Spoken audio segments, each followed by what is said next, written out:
I gave up smoking because I wanted to give up smoking for my health and for my own well-being. The children were definitely a motivator because, as I said earlier, I didn't want to be a hypocrite and ask them not to smoke or not to vape when, I was smoking myself. But I think if you're thinking about giving up smoking, it's very important you give up smoking for yourself, not give up smoking for anybody else, because it's a very hard thing to do. You need to give up smoking because you want to give up smoking. Welcome to the HSE Talking Health and Wellbeing podcast. My name is Noreen Turley and today I'm talking about tobacco and vaping with Dr. Paul Kavanagh, our public health medical expert for Tobacco Free Ireland programme, and Sarah Halpin, who is working at community level to support people to quit smoking. So welcome and thank you very much for being here with us today. Thanks for having us. So Tobacco Free Ireland is something that has been in place for the last 10 years. And we know we've come a long ways in the last 17 or 18 years since the banning of cigarettes in public places.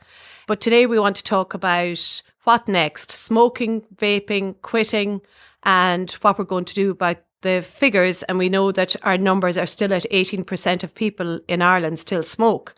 So first of all, I was going to talk to Sarah, who has given up cigarettes.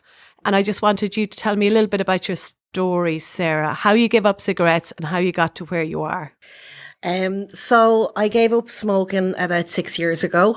I was a heavy smoker for about 30 years, smoked between 20 and 30 cigarettes a day.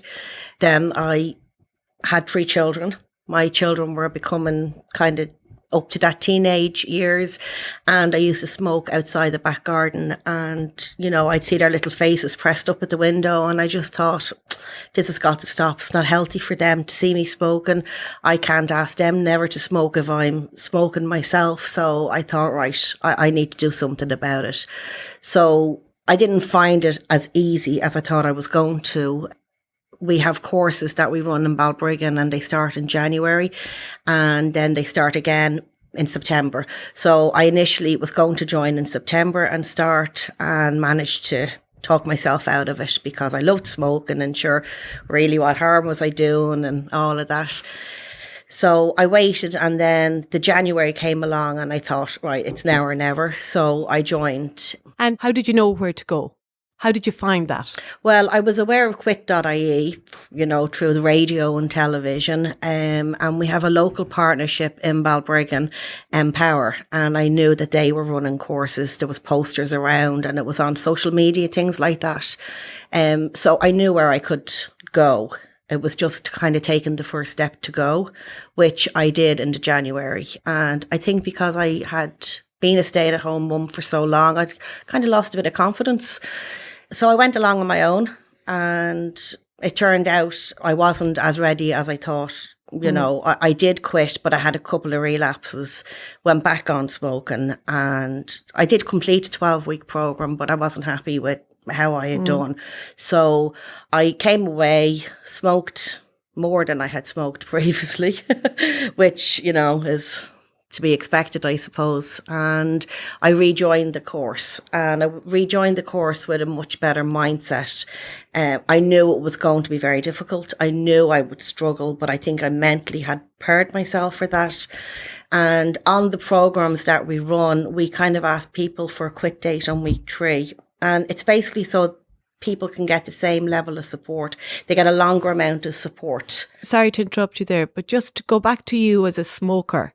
I know you're teaching the We Can Quit program now, but go back to you as the smoker. Tell me how you felt. Did you tell anybody that you were going that day? How did you feel? You said your confidence had dropped. You were at home mum. I can completely relate to that because I've been an at-home mum as well.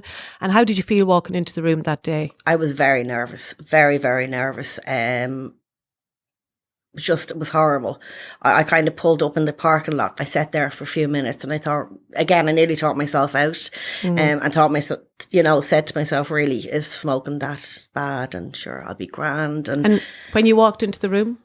Well, it was very welcoming. There was a lot of people there and there was 2 facilitators there, and they came over and introduced themselves, told me I was very welcome. So immediately put me at my ease, told me to take a seat, and I felt welcome. And then it came to, we'll introduce ourselves. And again, I was really nervous and I couldn't listen to anyone else's information because I was so focused on what I was going to say. You were trying to remember your name. I was, yeah. Yeah, I was. It was horrible. And then I just settled in and I found I got such great support from the facilitators. The following week, I wanted to go back. And to answer your earlier question, yeah, I told everybody because I needed to be held accountable. I wanted everybody to know that I was quitting or, and that way if anyone seen me, that they could just constantly ask me about it. So I wanted to shout it from the rooftops. So actually. you really exposed yourself then. So if the kids saw you, so what, the first time then the kids did see you smoking, obviously. So did you feel guilty about that? Oh, I felt so guilty. I felt like I had let the children down. I'd let myself down. I just felt I was a hypocrite. Felt I was just a really bad parent. But you kept at it and you went back. I did go back. Yeah, I did because I really did want to quit smoking, but I just didn't have the confidence. Yeah.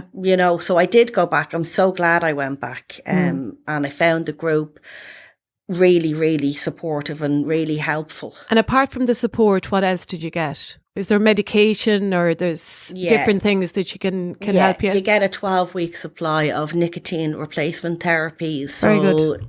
For most people, that would be a patch. And you can get a 24-hour patch or a 16-hour patch, and it just slowly releases nicotine into your body. And then you get an aid as well. So for me, the first thing in the morning, I found very difficult. I really craved a cigarette first thing in the morning. So I had an aid, and my aid at the time was chewing gum. So you'd have the chewing gum, swallow, and then you'd park the chewing gum in the side of your mouth. So that worked for me. So there are there's about 5 or 6 different aids. There's lozenges, there's the mouth spray, there's an inhalator. So did you try them all?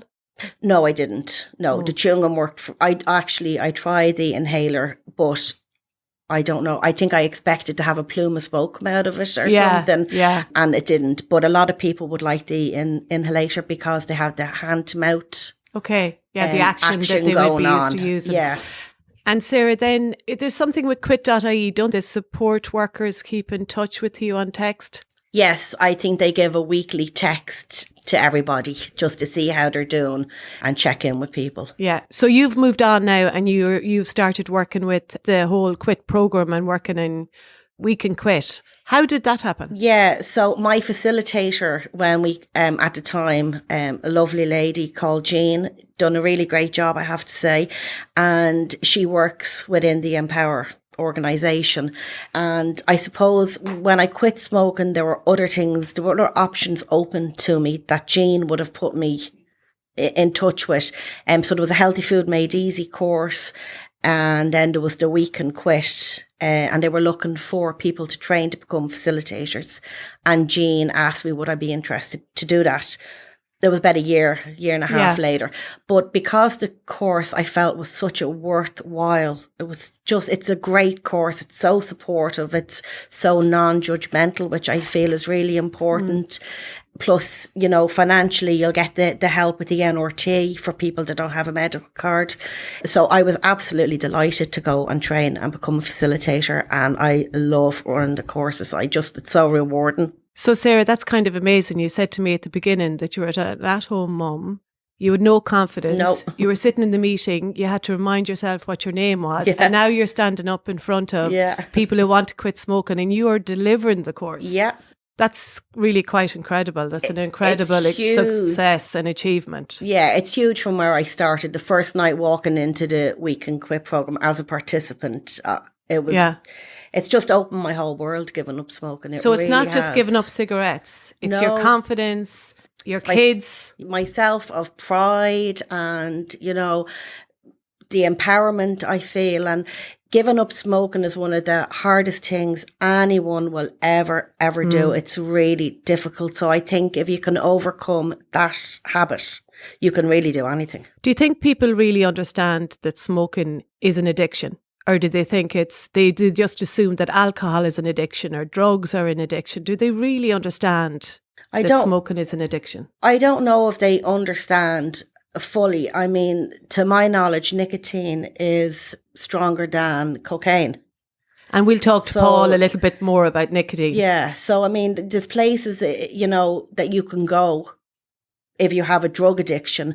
And I think tobacco is a huge Yeah. addiction, and it's longevity as well. People smoke for such a long time, they don't realise the damage they're doing. Yeah. But I think it's a very hard thing to quit, but I think the group support really helps. So you're now the facilitator for We Can Quit. I So am. what's your role now? What do you do? What's the course about? How do you structure your course to make sure that you can get the success that your facilitator got with you? So basically with the course, we're a 10-week course. The first 6 weeks we follow kind of like a participant handbook, and there's a different exercises in the book, and each week we'll focus on your smoking triggers, your smoking habits, things like that. So it's quite structured for the first 6 weeks. And then for the last 4 weeks, we would have what we call open sessions. So we would have experts from different fields would come in. So we would always try and have somebody in to talk about stress and how to handle stress, because giving up smoking obviously is very stressful. And Sarah, sorry to interrupt you there, but you did mention to me when we spoke before that you found it more stressful when you were smoking than since you've given up, which I would have assumed that everybody says, oh my God, I smoke because I'm so stressed. Yeah. So how do you, I found that really fascinating, really. So I started a group last week, and I had 2 ladies there, and they lead very stressful lives. And they said the reason they smoke, you know, is to relieve the stress. And I sat down with them and I explained that when you have a cigarette, your blood pressure actually rises. So you're making yourself more stressed. And I explained to them, it's not the actual cigarette that de-stresses you. It's the deep breath in and out. Yeah. In and out. That, because I figured that out myself when I was quitting, I realised. So what I used to do was I used to still go out my back garden and sit down for a couple of minutes, and I used to do my deep breathing. Very good. And also I kind of help people to understand smoking is very stressful because it's become very antisocial. So if you go into a social situation, the first thing you do is you're looking for your exit to go and have a cigarette somewhere. So you're all the time, you know, on tenter hooks. You're nervous about where you're going to smoke, when you're going to smoke, are people going to look at you if you're walking out of the room to have a cigarette? Yeah. Whereas when you give up smoking, there's a whole new sense of freedom. You don't care where the smoking areas are. And I remember my first holiday when I had quit. I was quit about 8 months, and we went foreign, and I was really super nervous. And what were you nervous about? I was nervous because you imagine you're sitting on a sun lounger with a cocktail in hand, and you're having your cigarettes. Yeah. And I thought, who am I without smoking? Yeah. So I was very nervous going, and in actual fact what happened was when we got to the airport, we went straight through to security. We didn't have to wait until I had my last cigarette. When we landed, I wasn't running to get my luggage, so I could run out and have a cigarette. So the whole experience was just much more calm. Wow. And I think I heard maybe that your husband also gave up cigarettes at the same time as you in support, which I think that is amazing, because I would assume that would make things so much easier. I'm not saying it's easy, but it would help. Yeah, well, some might say I'm bossy, but I did say to my husband, if I'm going to do this, I'm going to need you to do it with me, because I wouldn't have been able to quit and have my husband walk out to the back door, even though you close the door, the smoke is everywhere. So I said, you know, if I'm doing it, you're coming in with me, buddy. And how did he respond to that? He said, yeah, absolutely. He'd support me. He's a great man. So yeah, he was brilliant, and he quit too then. That's fantastic. We went through the program together. I attended obviously the weekly sessions, and you know, I'd show him the book. And there's a program specifically for men now, and We Can Quit. Yeah, now they've started to run men-only programs, and then they have mixed gender programs as well. Okay, and do you think that's better? Do you think that men just assume these programs are for women? Oh, it's a women's group. So is it good to have men in the? It's really good to give men the option. Why would you not? Yeah, you know, there's no reason why men. Do you deal with them differently when they come into your group? No, absolutely not. I think it's very important on the first night of any course that I start. I think it's very important to make people realise I understand that it's going to be a very difficult road ahead for them. It's very important they understand that the support will be there. You know, I'm always there. I always tell people I'm at the other end of a phone call. Yeah. And I'm sincere. That's a lot of pressure, Sarah, though. That's a lot of pressure. No, it's not a lot of pressure at all, because most people, once they know you're there, they don't feel the need then to ring you. So it's putting people at their ease. When the participants quit on week 3, we would give them a weekly phone call or a weekly text message between weeks, just to say, you know, I hope you're doing well, keep going, just a little bit of encouragement. And then, of course, the nicotine replacement therapy is fantastic. Yeah, you know, that's brilliant. That's a great story, Sarah, and that you and your husband have given up together. Yeah.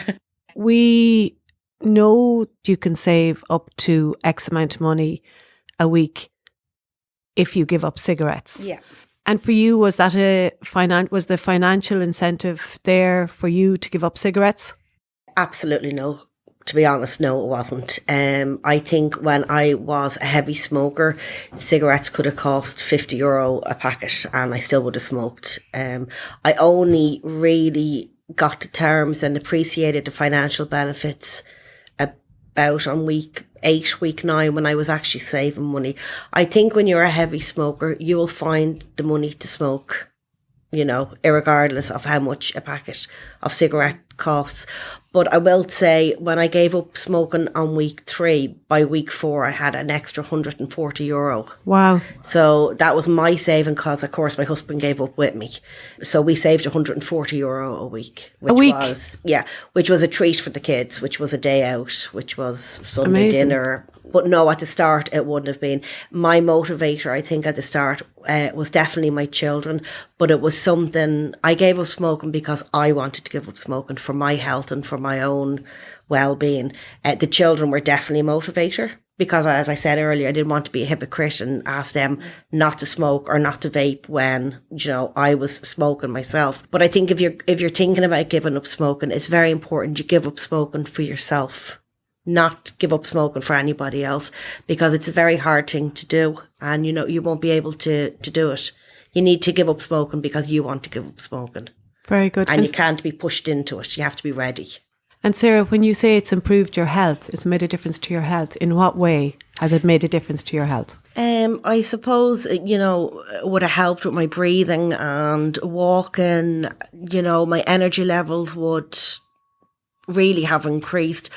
Yeah, my hair and my skin. And actually, I would always say to people on the night 1 of the Week and Quit program, you should take a picture of yourself now, as in when they go home, and then compare it at the end of the course, and you'll see a great difference in their skin. Wow. So a smoker skin's quite grey and a bit washed out, but when people give up smoking, we can see it. We can see the difference. That's amazing. Yeah. So there are an awful lot of health benefits. Fantastic. And it's a great sense of achievement, I'll be honest. Wow. That's amazing. So I wanted just to talk to Dr. Paul Kavanagh now, who is our Public Health Medical Advisor for the Tobacco Free Ireland programme. So Paul, that was a very interesting story from Sarah, and there was a lot of pointers there. Was there anything you'd like to add to that, or that you picked up on that you'd like to comment on? Yeah, no, look, well, Sarah, that was a great story from Sarah, and look, very, very hard act to follow now in terms of, you know, talking about the problem. When you hear firsthand what somebody's experience is, you know, I'm very generous of Sarah to share that with us. But, you know, as she was telling the story, there were a few points that really resonated with me that I think are worth reflecting on. So, look, one of the first things that Sarah spoke about was her motivation, and getting really clear on her motivation to quit. So Sarah was telling us about the concern that she had in relation to her children, and the fact that maybe she was setting a negative role model and that they might think, well, look, if I can see my parents smoking, maybe that's something that I would do. So that wouldn't be unique to Sarah. That will be a common motivator that we would hear from people who smoke that are interested in quitting. But I think for somebody who's going to make that journey to quitting, getting really clear on what the motivation is one of the most important things they can do. And it was very interesting to hear that from Sarah. I mean, the other thing that struck me from Sarah's story was she really spoke about the sort of complex way that smoking is tied up with day-to-day life. So, habits, routines, she talked about the psychology of it. And then she talked about the physical addiction that there is with smoking as well. So I thought that was really interesting. One of the things that I thought Sarah was really honest around, and I was, considering this as Sarah was speaking, and I think within the programme this is something that we are honest about, but I think it's very important that we do make it clear to people, as Sarah said, quitting is really difficult.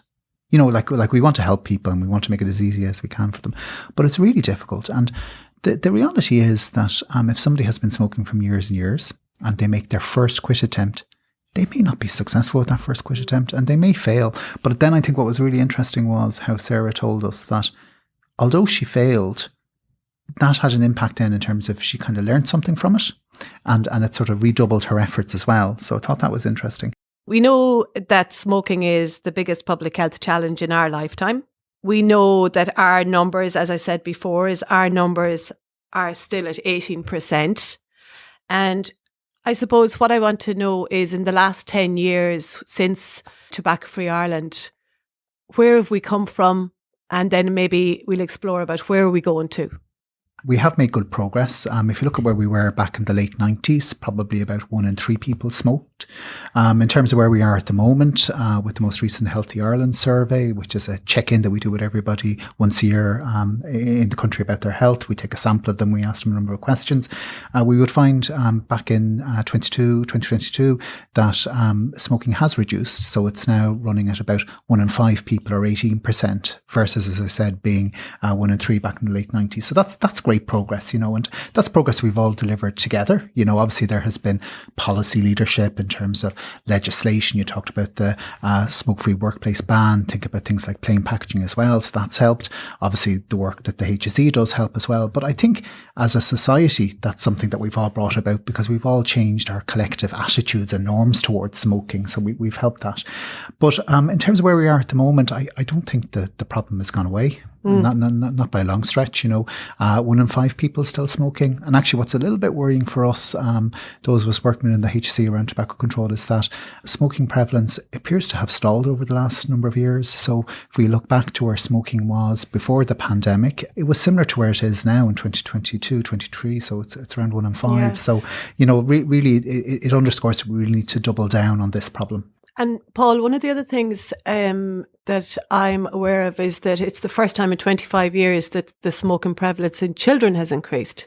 So that is extremely worrying. Yeah, no, look, absolutely, that's right. And, we may come on and talk about some of those trends in terms of things that are going on around smoking and, of course, vaping and young people. But absolutely, those trends in terms of the fact that we haven't seen continuing reductions in smoking prevalence in children and young people, and the fact that we have seen an apparent stalling in smoking prevalence across the adult population, it just really underscores the fact that we need to double down on our efforts and try and bring this problem to an end. Because, when we step back at it and look at it from the perspective of the public's health, each week in Ireland, there are 100 people die from smoking-related harm. So that's more than enough to fill a double-decker bus. Just when you mentioned that more than 100, I've heard a figure, now you can correct me if I'm wrong, but I heard a figure that more people, even through COVID, since the beginning of COVID, more people died of smoking than COVID. Yes. And we were up in arms. We were so disappointed with the number of people who died of COVID, and we're still seeing those deaths from smoking. Oh, absolutely. And obviously, COVID has been a big impact for us all and a big impact on the public's health. But, when you stand back from it and look at it from the lens of population health and think about this problem over a number of decades, actually the scale of impact on public health from smoking is huge. So as I said, there's around 100 deaths per week. There's 1,000 hospitalizations each week in Ireland that are related to smoking and the harm that causes. And just to put a picture on that, that's equivalent to about 5% of our bed capacity in our acute hospitals. So that would be the equivalent of, say, St. Vincent's in Dublin or University Hospital Limerick, full on a day-to-day basis with people who are there because of smoking-related harm. So, like, this remains, despite the progress that we've achieved collectively, this remains a huge public health problem. So, Paul, are we just talking to deaf ears? Are we not getting through to people? I know we've started a new campaign in the HSE at the beginning of the year. So is it making any difference? Do they realise that nicotine is a drug, that they're addicted to nicotine? To me, I think it's all about the nicotine. Yeah. Well, I think one of the features, and it was interesting when you were talking about COVID. So if you step back and think about it, I suppose one of the features of the epidemic of smoking related harm, and we would use that term, we would talk about it as an epidemic, is that it has moved slowly over time. And if you compare that or contrast it with something like COVID, sure, there we were in the matter of a few weeks or a few months, and this thing was huge and was impacting our lives. So something that moves very quickly like COVID, that has a sense of urgency with it. But I think, back to your question, Noreen, the real challenge for those of us who work in trying to tackle the harms caused by smoking is trying to keep that urgency around it, because it's such a slow moving problem, and everybody will think, oh, but haven't we done that? Haven't we done the the smoke-free workplace legislation? Haven't we done plain packaging? Haven't we got the ads on the telly and so on and so forth? Exactly. But really, we need to keep our focus on this, not least because, as you said, there are stalling trends in the population generally, but also from the point of view of the next generation as well. So I was really interested to hear about Sarah talk about the concern that she had that her own smoking maybe was setting a kind of a negative role model for her children. And I think we would all really want to protect children in terms of the huge harm caused by smoking, and the fact that we've seen those trends in terms of no longer seeing that reduction in smoking among children and young people, and in fact concerned that may be turning up again somewhat. That really underscores the fact that we need to focus in on this. Yeah. And obviously a key thing at the moment is with young people is the vaping. I mean, vaping is everywhere. They're vaping in the bathrooms at school. There's vaping on the way to school, in school uniforms. And it's so distressing to see the number of kids. But do they really know what vaping is? Is there mixed messages out there? Do they think it's just a nice, pink, cool thing to do, to hold in your hand, that matches your outfit, and the smell is lovely and the taste is lovely now? You can get it whatever flavour you want, and you can buy them. I mean, what are we doing about that? Yeah, no, look, Noreen, I think you've characterised it really well. I think this challenge around vaping and e-cigarettes is something that has kind of come up on us very quickly. It's evolving around us, and it's pretty complex. And I do think that there have been sort of mixed messages and maybe gaps in communication in relation to the risks that are associated with this. So I think it's probably helpful just to start with a few facts. Yeah, so I think so, because we have a couple of different parts of the community or the population that smoke. We have the kids that are smoking, but in a lot of countries they're advising that people should use vapes or e-cigarettes to give up smoking, and we're not advising that. No. So did they know something about the vapes that we don't know, or the e-cigarettes that we don't know, Paul? No, look, interesting, Noreen. I think you've kind of struck to the heart of some of the complexity and maybe some of the mixed messaging that there is around e-cigarettes. So just in terms of the facts, so like, what are we talking about here? E-cigarettes or vaping, that relates to people inhaling a heated liquid that contains nicotine. So they're receiving nicotine through that. Now, they're not burning tobacco to get nicotine, so they're not exposed to all of those noxious chemicals that we know are associated with burning tobacco. But there are still concerns in relation to the harms and the health impacts around it. In terms of where we are in relation to statistics and how many people are vaping in Ireland, so when we look at the Healthy Ireland survey, which I spoke about, that would tell us that about 3 to 4% of the population who are aged 15 years and older are vaping, and mostly they are people who are currently smoking or are ex-smokers. However, we have seen a rapid increase in vaping among younger adults, so people that are aged 15 to 24. In fact, we saw a fourfold increase over recent years. So back in 2015, about 1% of people in that age group would have used e-cigarettes. It's gone up to about 4%. Then when we look at children, and I think one of the best sources for us there is the SBAD study, which is a study done in Ireland and other European countries looking at the experience of children and young people in schools, particularly when it relates to different sorts of substances that may be addictive. So back in 2015, when we looked at Irish children through that SBED survey, about 1 in 10 of them would have been regularly using e-cigarettes. That has increased in 2019 to 1 in 5 or 18%. And particularly that increase was among boys, and that was linked to the point that you made, Noreen, around the increase in smoking as well. Yeah, and sorry to interrupt you, Paul, because we know now that if cigarettes were being introduced in 2023, it just wouldn't happen.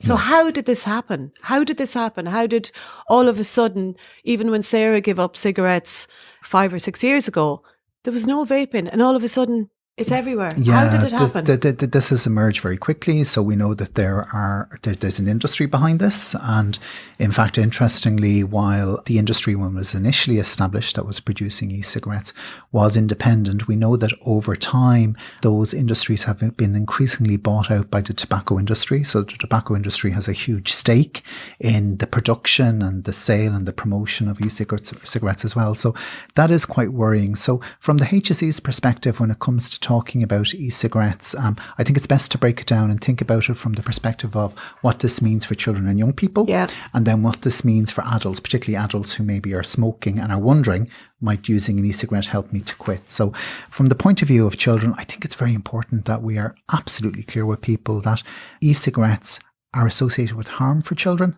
and absolutely no benefits. So when I say harm to you, Noreen, what I mean there is, as I said, e-cigarettes, they release nicotine. We know that nicotine is very dangerous for children and young people. So we know it is highly addictive, a point that Sarah made already. We know then that nicotine has particular effects on the developing brains of children and young people. So it has effects on their attention. It has effects on their impulse control. It has effects on their mood as well. There are other health effects as well in terms of the exposure of developing lungs to the vapor from e-cigarettes.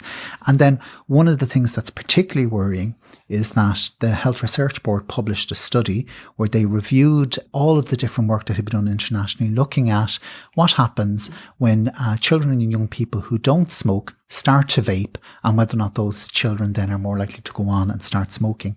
And what they found was that children and young people who don't smoke but start to vape, they are at a 3 to 5-fold increased risk of going on then and starting to smoke. So all of those factors together would signal to us that there is harm associated with e-cigarettes and vaping for children and young people. There are absolutely no benefits, and it's really important that we do everything that we can to protect children and young people when it comes to vaping and e-cigarettes. And one of the big measures that we're going to see hopefully introduced this year is new legislation from our Department of Health that the Minister announced at the end of 2022, which is a tobacco and inhaling nicotine products bill, which will for the first time in Ireland put in place legal protection to safeguard children in relation to the retail of e-cigarettes and vaping devices. So when you say safeguard children, what do you mean? Well, you won't be able to buy cigarettes, or what does it actually mean? The sad reality, Noreen, and I have a kind of a heavy heart even just saying this, which is that today a kid in Kerry, in the Midlands, in Dublin, can walk into a vaping shop and they could be sold a vaping device and e-cigarette liquid without there being any accountability for the retailer. So I know that people will find that quite surprising. Wow, I'm actually shocked. I didn't know that. Yeah, so that's a really big gap in terms of the protection of children and young people. And in fact, I'm sad to say that Ireland is quite an outlier because most other countries have moved on this and they've put appropriate regulations in place. But look, it is positive that that piece of legislation has been announced by the Department of Health, and look forward to working with them in terms of the when passage of that. When will that come We're in? expecting that to be discussed in the Oireachtas this year in 2023, and all being well, hopefully we will see that enacted before the end of the year. And well, you'd want to really at this stage. Absolutely. I think there's huge urgency around it because, Noreen, in my own working life, kind of involved in lots of different things, and, regularly in contact with people who deliver our stop smoking services across the country. But one of the saddest things that I experienced back in 2022 was a contact that was made to me by one of our stop smoking advisors in a part of our country, who was reaching out to me for advice because a young person in their early teens had presented to their service with their parents who was addicted to vaping, and she was wondering what she could offer in that situation. I mean, that child was in a situation where they were finding it difficult to stay sitting in a classroom all day because they were so addicted to vaping. So I think that sort of, really, really characterises and the effect problem that the nicotine was having on her to be able to sit in the class. She was craving it. Exactly. So look, I think absolutely we need to get moving on that. The legislation will help. There's work that we're doing within the HSE as well. So, we have developed new resources for schools through our SPHE programme. We also have community-based initiatives like Planet Youth that are building capacity within our communities in terms of helping children live their best lives and trying to protect them against the harms that relate to a number of different substances, including e-cigarettes as well. But I think the legislation will be very important because it'll put that safeguard in place, and I think it'll really signal and cut through maybe some of the noise that people have and some of this kind of mixed messaging. Oh, is this good or is this bad? It'll be very clear then that in terms of children and young people, this is a harm, no benefits, and they need to be protected. I think then, you were talking about adults and people who currently smoke, and I think there is a question, and people will be aware that in other jurisdictions, in the UK, for example, they might say to people who are thinking about stopping, well, look, you might try an e-cigarette as a way to stop. So here within the HSE, back in 2022, we published Ireland's first national stop smoking guidelines. I chaired that group. That was a wide group of a number of different experts, including patient representatives, people who had previously smoked. And we went through a very robust and comprehensive process where we looked at a wide range of different studies and evidence, some of which was collated for us by HSE Quit that people will be aware of, and also by the Health Research Board. And we looked at the question of e-cigarettes and whether or not we would recommend them as a way that might help people stop smoking. And, I remember when I was chairing the group, there was a lot of sort of debate around this, and people had different points of view. And I said to people, look, it's really important that we keep a level head here, and we look at this question in terms of whether e-cigarettes might help in the same way we would look at anything else that might help. So whether that was behavioural support, whether that was nicotine replacement therapy, whether that was acupuncture, hypnotherapy, whatever. Let's just apply a standard process, a set of questions to this proposition. Should e-cigarettes be used to help people stop smoking, and see, does it stack up? And if it does stack up, then we'll have to recommend them. And if it doesn't stack up, then we say that. So the questions that we asked were, well, look, the first question we asked was, do these things work? Are they effective in helping people stop smoking? So we were supported there by an evidence review that was conducted by the Health Research Board. And they found that the studies that looked at the effectiveness of e-cigarettes as a way of helping people to stop were mixed. They had mixed findings, and overall they had low confidence in relation to that evidence about whether or not e-cigarettes help people to stop smoking. So in terms of effectiveness, I don't think we were satisfied that there was robust evidence that e-cigarettes currently are an effective way of helping people stop. The next question then is around safety. So we know that e-cigarettes are not without harm. And the other thing is there are a lot of unknowns around them as well. So it will take some time, a number of years, for studies to be conducted where we have a better view in terms of what the long-term safety profile is associated with e-cigarettes. And I think importantly for us as well, and we'll be probably talking about stop smoking medicines, when as a healthcare professional we recommend to somebody who's smoking that you might try a stop smoking medicine, with great confidence in that because they're regulated. We know that the Health Products Regulatory Agency is involved there, and they can stand over these products. There's checks and balances in place, but there just aren't the same checks and balances in terms of safety when it comes to e-cigarettes.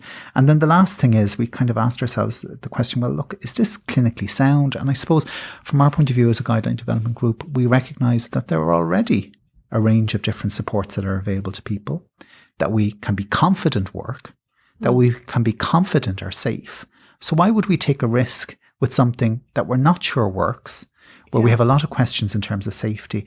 And we think at the moment it's better to focus people's advice in on directing people who are smoke and are interested in stopping smoking to things that we know do work and are safe. So that would be things like behavioural support from the HSE, and that would be things like stop smoking medicines, nicotine replacement therapy. But look, this is something that we'll watch and we'll wait and we'll see, you know, so that position may evolve over time as more studies are done. I mean, if we step back and look at it, I mean, you know, e-cigarettes do contain nicotine, and we use nicotine in a controlled and safe way to help people stop. I just wonder, is that one of the points that people don't understand, that nicotine is in vapes, and that's what the problem is. It's obviously in cigarettes you've got all the other ingredients, but it's nicotine that gets you hooked. Absolutely. And I wanted to just ask Sarah, from your point of view, it must be very difficult in the We Can Quit program to. I'm sure I'm assuming that people come to you and say, but vaping is much better than cigarettes. But I just as well to be vaping. All we say is we don't advocate for the vapes. It's not something that we think is a good idea. However, people are grown, and it's not our job to tell people, you know, what to do. So all I do as a facilitator is tell them that really there hasn't been enough research put in. We don't know the dangers, and we probably won't know the dangers for many years. And then I'll also point out to them that if they ever watch somebody who vapes, they vape continuously. Yeah. They continuously are sucking on this thing. And we say about replacing one bad habit for another. You know, I kind of say to people, when you have a cigarette, you'll have your cigarettes for 5 to 10 minutes and you put it out and you walk away. When you vape, you're vaping all of the time. Yeah. Yeah. And Paul, when you going back to giving up cigarettes again and the medication that is available, do you want to just outline a little bit to what is available? Because, you know, like Sarah says, a lot of people, or like we've said, a lot of people may be very tempted to go for vaping. Yeah, well, look, I think it was interesting to listen to Sarah's story. I think one of the things that you really underlined for us is that smoking is a kind of a complex behaviour, and it really gets tied into people's lives and the way that they live their lives. And one of the things that we've done within the HSE Tobacco Free Ireland programme, one of the things that we deliver is the mass media campaign, the Quit campaign that people might have seen on television and radio. And it was interesting listening to Sarah there, because I was thinking about the discussions that we would have had back in 2022 when we were developing the new Quit campaign. And one of the things that we do when we develop those campaigns, the very first thing we do actually is we go out and we speak to people who smoke, because we want to understand what their lived experience is and how do we kind of connect and engage with them. And we heard themes very similar to what Sarah was talking about there. So we heard from people about the control that smoking has over their lives. So we heard about people telling us that they were leaving kind of, you know, social situations, parties, birthdays and things like that to go out and smoke. They told us about the control that smoking has over their pockets. So, you know, people will tell us about the fact that they're needing to spend almost €100 a week or €5,000 a year if they're buying cigarettes. They told us about the control that smoking has on their day-to-day habits, so how they live their day, and they're thinking, can I go out here and smoke, or where am I going to buy a packet of cigarettes as well? And when we reflected on that, we recognised that actually what we really needed to call out as the Tobacco Free Ireland programme with our new Quit campaign is the control that smoking has over people's lives, and the fact that smoking is an addiction. Yeah. You know, it's a psychological component to that addiction. There are physical components to that addiction as well. And I think when you help to reframe smoking, which people will often say, oh, that's somebody's choice, you know, that they're smoking. But actually, when you call out that smoking has control over their lives, that this is a physical and psychological addiction, then when people think about it that way, you would think, well, how would you try and overcome any addiction without reaching out for support, which is exactly what Sarah did. And in terms of the support that we can provide within the HSE Tobacco Free Ireland programme through our Stop Smoking services delivered nationally, we provide people with a combination of behavioural support, which is sitting down and talking with somebody about your smoking behaviour and having a programme in place in terms of the skills to help you through kind of cravings and the potential to relapse. So the trigger points exactly, that Sarah mentioned. That's it. So there's a behavioural component to that, which addresses the psychological components of the addiction. And then we also recommend that people would use stop smoking medicine. So we heard from Sarah that Sarah used nicotine replacement therapy. And what I noted when Sarah was talking about nicotine replacement therapy is that she used combination nicotine replacement therapy. Right, okay. So that is where somebody uses nicotine replacement therapy both as a patch, which slowly releases nicotine into somebody's bloodstream over an extended period. So you're providing somebody with a baseline level of nicotine to help them with their cravings as they come off cigarettes. And then she combined that, or she used combination therapy, because she also used a fast-acting form. So in Sarah's case, that was a chewing gum, which a lot of people like.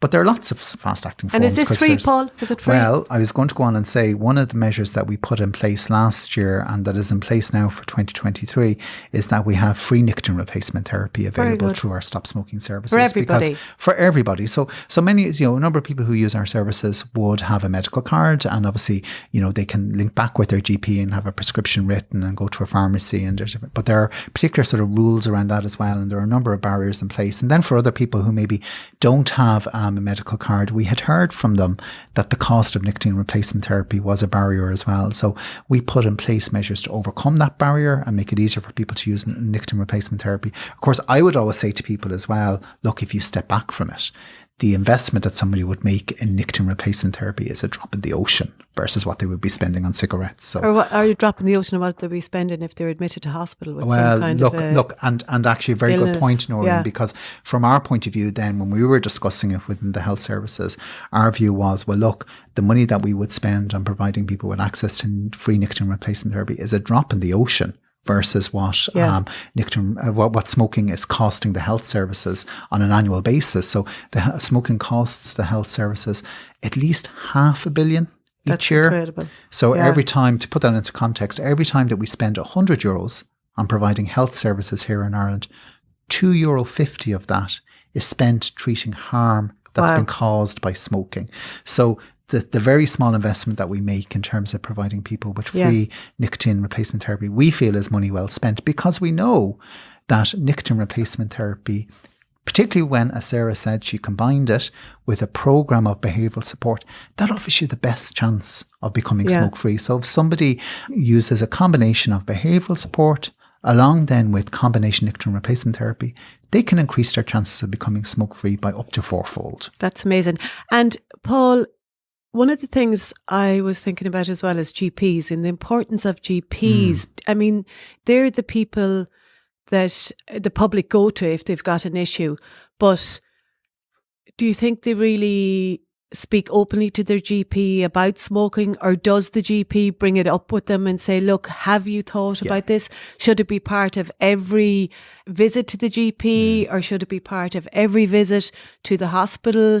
Again, really interesting, if you think about the sort of myths or misconceptions that there may be around smoking. So I talked about that misconception that, somebody is smoking, that's their choice. That's a misconception. It's an addiction, and then the other thing that you'll hear is, if somebody smokes, they don't want somebody asking them if they're talking about their smoking and that they should stop. Yeah. Actually, that's not the case.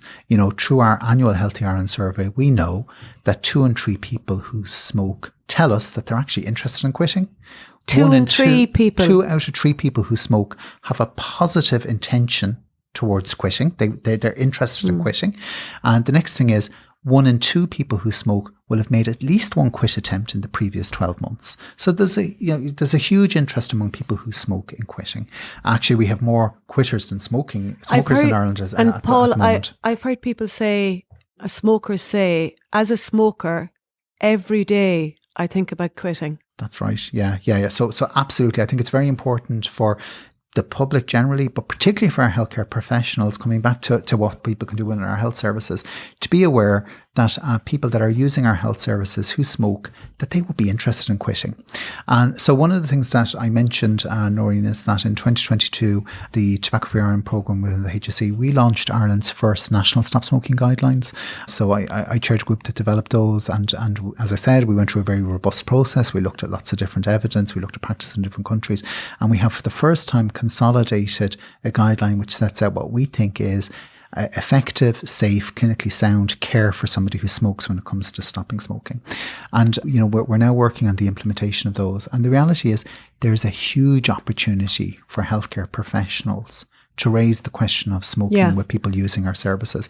Actually, sadly, through our Healthy Ireland survey, people who smoke would tell us that 7 out of 10 times that they saw a healthcare professional recently, the whole issue of smoking wasn't raised with them. It wasn't. I thought you were going to say, do we not have something called making every contact count? We do have that. So I think there's an opportunity to bring together making every contact count with our new National Stop Smoking Guidelines to try and work with our healthcare professionals who, are doing busy jobs under challenging circumstances and they want the best for their patients, to sort of recognise that if they can just take that moment when they're interacting with a patient to address their needs and interest in stopping smoking by raising.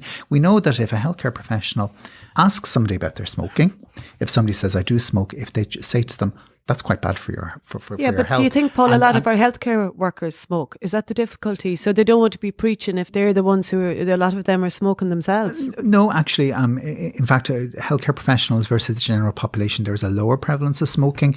So the issue, I don't think, is around, the smoking behaviour of our healthcare professionals and that being a barrier to raising it. I think the reality is we all know that healthcare professionals, they're under pressure, working in difficult situations. But we know that if they implement in their practice that moment of asking about smoking, then if somebody says they smoke, advising them about the harms. And then the third step is arranging support. So, pointing somebody to quit.ie, 1-800-201-203, referring to our stop smoking services. We know that those steps, if somebody who's delivering healthcare services, a general practitioner, a general practice nurse, somebody in a hospital setting as well, if they do that with somebody who smokes, who's using our services, that can double their chances of becoming smoke-free. And it only takes about 30 seconds, And as I said to you, the thing is, that is something actually that somebody using the services wants and expects. A lot of research has been done around this. And when you speak to people who smoke, who use our healthcare services, and we know that people who smoke often have chronic disease, so they can be heavier users of our health services than other people. But they themselves actually are quite surprised when they come through the service and nobody has stopped them and said, actually, are you a smoker and that's not good for you and here's how we can help. They're expecting that. Yeah. So I think it's about us putting the enablers in place for our healthcare professionals so that they can do the right thing. So we want to flip that and say 7 out of the 10 times that I've met a healthcare 10 out of 10, Noreen. 10 out of 10 that I've met a healthcare professional, they actually ask me about my smoking. But and that's a huge opportunity. Yeah. It sounds like a small and a simple thing, but if you step back from it, and if you think about 100,000 people working in the health services.